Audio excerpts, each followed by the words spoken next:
اعوذ باللہ من الشیطان الرجیم بسم اللہ الرحمن الرحیم۔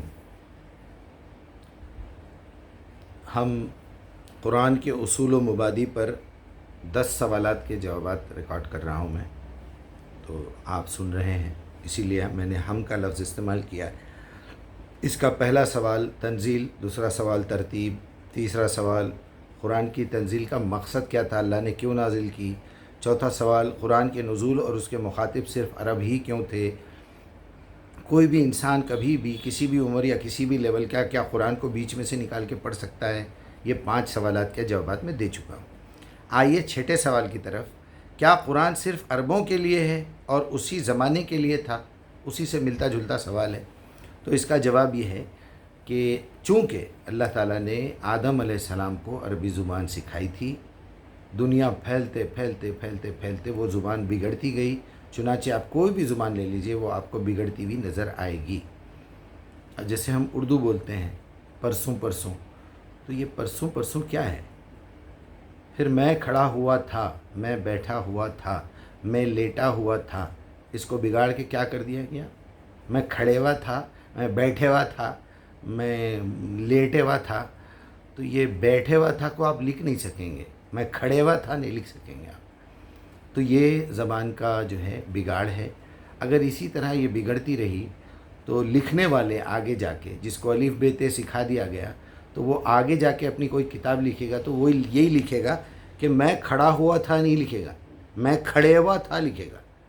تو اس طرح زبانیں بدلتی گئی ہیں، بے شمار چینجز آئے ہیں، لیکن یہ ایک زبان ایسی ہے جو پورے قوانین اور پورے اصول کے ساتھ اپنا پروناؤنسیشن، اپنے اشارے، اپنا فہم، اپنا سب کچھ اتنا آسان، اتنا انسانی برین کے حساب سے سوٹیبل، اتنا کمپلیٹ، اتنا بندھا ہوا، آپ پوری قرآن کو، اس پوری جالی کو ایک نقطہ کاٹ نہیں سکتے آپ۔ یہ زبان کی تعریف کر رہا ہوں میں، ابھی تو قرآن پہ تو آیا ہی نہیں۔ تو اللہ سبحانہ وتعالیٰ نے یہ زبان جو ساری دنیا کے تمام چیزوں کے نام آدم کو سکھائے، اس کے ساتھ ساتھ علم بھی سکھایا۔ تو لازمی بات ہے جبرائیل سے بھی ملاقات ہوئی ہوگی، وقتاً فوقتاً جو سوالات پیدا ہوئے آدم کو، تو وہاں جبرائیل کو بھیجا ہوگا۔ اب چونکہ وہ پہلا انسان ہے، اس کو زیادہ دعوت دینا تو ہے نہیں، ان کو اپنے ہی دور کے وہ جو جنگلی لوگ تھے جس میں سے چن کے آدم کو بنایا تھا۔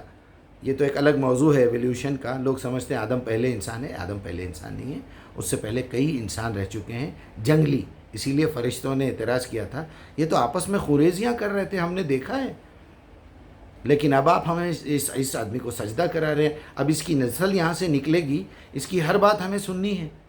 جیسے آپ کی عبادت کر رہے ہیں، آپ کی عبادت کا ایک سیکشن بھی ہے کہ آپ اس کا بھی خیال رکھو۔ جیسے میں کہتا ہوں میرے نوکر کو کہ بھائی میرے مہمان آ رہے ہیں، اب تم اب تک جتنی میری خدمت کرتے رہے اب اس کی کرنا ہے۔ ایگزیکٹلی سیم سچویشن ہے۔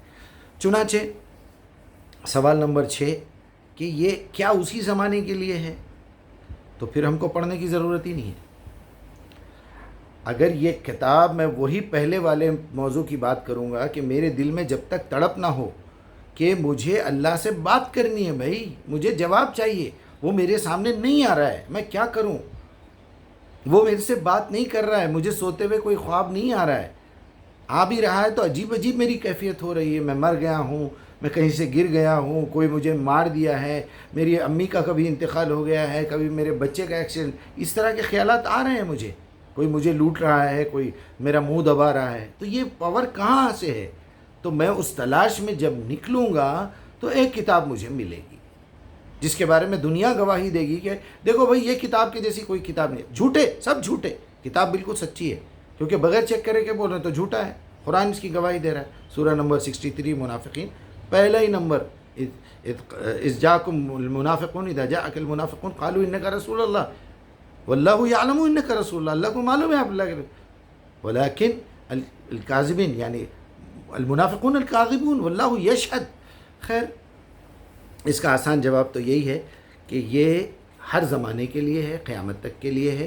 جب آپ اس کتاب کو ایک مرتبہ، جیسے ابھی میں نے ریکویسٹ کی پچھلے پروگرام میں کہ آپ اس کو کم سے کم اردو میں سیکھیے، پھر ایک ایک نماز کے بعد ایک ایک لفظ لکھیے، یہ سنتیں، نفیل، واجب، غیر واجب، مناسب، غیر مناسب، اللہ کے لیے قرآن سمجھنے تک چھوڑ دیجئے، اور علم حاصل کیجئے، قرآن کو سمجھیے۔ یہ آپ بہت بڑی بدعت، بہت بڑا شرک، بہت بڑی گستاخی کر رہے ہیں اللہ کے ساتھ، یہ نافرمانی ہے، یہ کفر ہے، یہ ہٹ دھرمی اللہ کے ساتھ ضد ہے کہ میں تو بغیر سمجھے کے پڑھوں گا اور میں جو کرنا ہے اس کو کر لے۔ یہ پوزیشن میں ہیں آپ لوگ۔ اللہ کی لعنت ہے اس شخص کے اوپر جو قرآن کو بغیر سمجھے کے پڑھے۔ اللہ کی لعنت، قسم کھائی اللہ تعالیٰ نے۔ جائیے سورہ بقرہ کی 159 نکالیے۔ واللہ یعنی لعنت بھیجتا ہے، لعنت اللہ ہے ان لوگوں کے اوپر۔ تو آپ بھی لعنت میں مبتلا ہیں، ہر جگہ جوتے کھا رہے ہیں، اللہ کے سامنے ٹھہر کے جھوٹ بول رہے ہیں، تو یہی ہونا ہے۔